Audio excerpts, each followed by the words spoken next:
কোনো নাউনকে যদি আমরা সিঙ্গুলার থেকে প্লুরাল করতে চাই তাহলে তার সাথে সাধারণত আমাদের এস বা ইএস যোগ করতে হয়।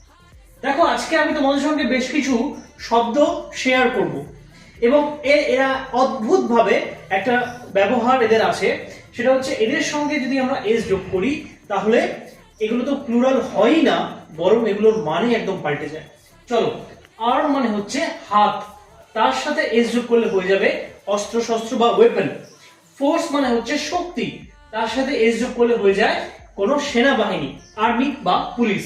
কাস্টম মানে বোঝাচ্ছে রীতিনীতি, আদব কায়দা, এস যোগ করলে কি হয়ে যাচ্ছে এক ধরনের কর বা এক ধরনের ট্যাক্স। গুড মানে হচ্ছে ভালো, এস যোগ করলে হয়ে যাচ্ছে জিনিসপত্র। তাহলে এটা কিন্তু নতুন ভাবে একটা গ্রামাটিক্যাল ইউজ বা ভোকাবুলারি ইউজ আমরা শিখলাম। এরকম অ্যামেজিং জিনিস শেখার জন্য এই চ্যানেলটি সঙ্গে থেকো। Thank you.